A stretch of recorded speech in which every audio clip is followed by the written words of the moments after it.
Why this deserted village only appears on maps during a full moon. The first time cartographer Arian Mera noticed the anomaly, he thought his equipment was broken. It was a Tuesday in late April 2026, 3 weeks before the full moon, and he was running a routine satellite pass over the Rub al-Khali, the empty quarter, cross-referencing the new May topographic dataset against the previous month's imagery. The coordinates were 22.41 degrees north, 54.87 degrees east. A perfectly ordinary stretch of golden dune field, featureless as a held breath. The imagery showed nothing. No rock, no shadow, no ruin. Just sand folded into itself like a sleeping animal. But the map said something was there. Not just one map. Every map. The Soviet topographic series from 1971. The British Imperial Survey corrections of 1943. The USGS Desert Basin Analysis from 2004. A hand-drawn Omani trade route chart from 1887, acquired from a private collection in Muscat. The ink so old it had oxidized to the color of old blood. All of them showed the same thing at those coordinates, a settlement. Unnamed in some versions. In others, labeled in a script that no linguist Arian consulted could confidently identify, not Arabic, not Aramaic, not any Nabatean dialect they recognized. The closest guess came from a professor in Vienna who studied pre-Islamic Arabian epigraphy, who sent back a single line of response after 3 weeks of silence. It translates approximately as, "the place that repays the debt of light." I would not go looking for it. Arian went looking for it. He assembled a small team. Dr. Priya Anand, a geophysicist from IIT Bombay who specialized in electromagnetic anomalies in arid terrain. Tobias Richter, a German documentary filmmaker who had spent 12 years shooting in conflict zones and who found, he said, that he had run out of things on this earth that frightened him. A local Bedouin guide named Khalid, who accepted the commission without enthusiasm and spent the first evening of the journey sitting apart from the group, facing away from the direction they were headed, saying his prayers with unusual intensity. They left from the Omani border post at dusk on May 11, 2026, 4 days before the full moon. The plan was to arrive at the coordinates, establish camp, and document whatever physical evidence existed of the structure before the lunar peak. Standard expedition logic. Arrive early, set up before the event you're studying, avoid the chaos of arrival coinciding with your observation window. What none of them had accounted for was that the desert would not let them arrive early. The first day, their GPS showed them 2 kilometers from the coordinates by late afternoon. They pushed forward. By nightfall, the GPS showed them still 2 kilometers away. Identical reading. They checked the equipment. Recalibrated. Drove another hour into the dark. Still 2 kilometers. As if the coordinates were moving with them, staying ahead at a fixed remove like the horizon. Priya pulled out the portable magnetometer and ran a sweep. The readings came back strange, not wrong exactly, but inverted from what the geology should have produced. The sand beneath them contained higher than normal silver particulate. She confirmed that much from the spectrometry. Silver-bearing rock is not unusual in this part of the Arabian Peninsula.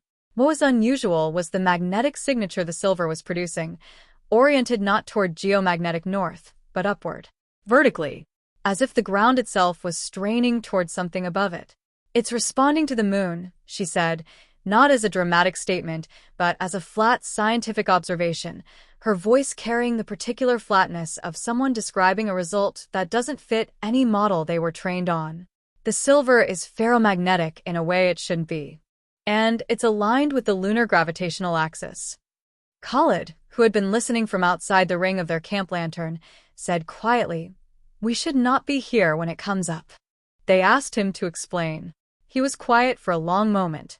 Then he said that his grandfather had told him about this place. That there was a village here before the desert swallowed it, a trading settlement, very old, built over an underground deposit of a silver-bearing mineral that the people who lived there had worshipped, or feared, or both. The village had disappeared suddenly, in a single night, according to the oldest accounts. Not destroyed, not abandoned, simply gone, as if the earth had exhaled and taken it back. And ever since, once a lunar cycle on the night the moon was full, something returned. Not the people, Not ghosts exactly. Khalid was careful about that distinction. The buildings, he said. Just the buildings. They come back for one night. And anything inside them when the sun rises stays. Tobias laughed. He had that journalist's habit of laughing at things that frightened him. Stays where? He asked. Khalid looked at him without expression. There, he said. Inside. In the place the building goes. They did not sleep much that night. On the third day, 3 kilometers from the coordinates now, Priya's magnetometer began screaming, not malfunctioning, but reading at volumes that meant the silver deposit beneath them was vast. Far larger than any geological survey had suggested. Stretching in geometric patterns under the sand, not in the random distribution of a natural ore vein but in straight lines and right angles, in the precise grid of foundations. The ruins were there, buried under 2 meters of drift sand, perfectly preserved, waiting. And the moon was rising. It came up red at first, enormous on the flat horizon the way it always looks in desert country, then whitened as it climbed, and the moment it crossed the 12-degree elevation mark, Priya noted the exact reading, her scientific instincts surviving even her terror. Something happened to the sand. It moved. Not in a wind. There was no wind. The sand moved as if being displaced from beneath by something rising, like a sleeper turning over in bed, and the first stone appeared in the moonlight like a word being spoken very slowly, by something that had been waiting a long time to speak. Then another stone. Then a wall, not assembling itself piece by piece, but materializing complete, the full course of it simply there where an instant before there had been sand, and then another wall intersecting it at a right angle, and then the outlines of alleys, the raised lips of doorways, the geometric ghost of a courtyard, everything hewn from a pale stone that caught the moonlight and held it, that seemed not to reflect the light but to store it, as if the buildings were filling themselves from the sky, the way a dry cistern fills with rain. Within 40 minutes, the village was complete. It covered perhaps 300 meters on a side, a modest settlement, dense with structures, entirely silent. No wind moved through it. The air around it was several degrees cooler than the air 20 meters away. Priya measured that, her hands shaking badly enough that she had to read the thermometer twice. The magnetic anomaly had gone quiet the moment the buildings appeared, as if whatever process had been underway was now finished, its work accomplished. Tobias wanted to go in. Arian said no. Arian said they would document from outside. Photograph, measure, record.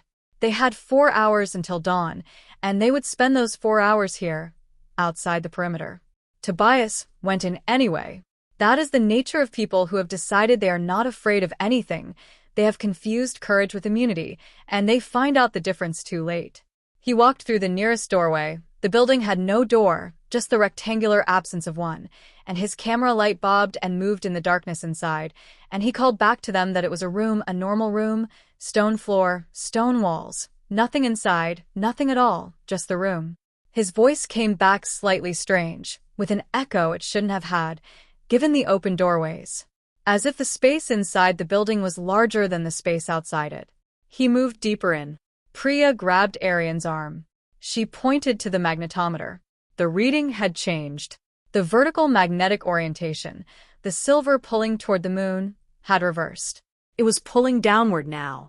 Back into the earth. And it was accelerating.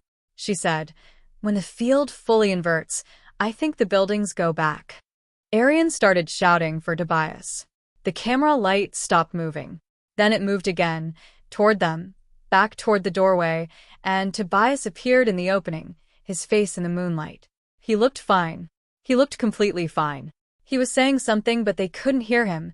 Not because he was too far away, he was 30 meters away at most, but because the sound simply stopped at the building's threshold, cut off as clean as a door closing, and his mouth was moving and no sound was reaching them, and his expression was not frightened. It was curious, the way you look when you are trying to understand something and can almost grasp it. He stepped back from the doorway. One step back, into the interior dark. The building was gone before he could take a second step. All of them were gone. The whole village, simultaneously, as if they had never been. The sand smoothed itself over the stones the way water smooths after a stone is dropped into it, and the desert was flat and featureless and silent, and the moon hung overhead, white and completely indifferent, and Arian stood in the place where the doorway had been, and his feet touched nothing but sand. They searched for 4 hours. They dug at the coordinates with their hands, with the folding shovel from the equipment kit. They found sand. They found more sand. 2 meters down, Priya's hands touched stone, the top course of the buried wall, and she began to weep, quietly, without stopping what she was doing, digging around the edge of it. And the stone was there, but the building was gone. The stones were just stones now, the foundation still buried but empty above it, whatever had been passing through the stone each full moon having finished its transit and returned to wherever transit ends. There was no sign of Tobias except his camera, lying in the sand 3 meters from where the doorway had stood. The footage was intact. Every frame up to the moment he stepped back into the interior. The final image is a still. The doorway, the blue-white moonlight, Priya and Arian at the edge of frame with their faces turned away. And in the interior darkness behind Tobias, not visible when the footage was first reviewed, but visible on the 5th review, when Arian watched it alone at 3 a.m. in a hotel room in Muscat. In the darkness behind Tobias, at the back of the room, standing completely still, a figure. Tall. Not Tobias. Not moving. Just standing there in the dark of a room that should have been empty, waiting, the way something waits that has been waiting for a very long time and has learned that patience, in the end, is simply a different word for certainty. Arian filed his report with the Cartographic Institute. The village remains on every map. The coordinates are 22.41 degrees north, 54.87 degrees east. The next full moon is in 27 days. He has not gone back. He has not deleted the coordinates from his maps.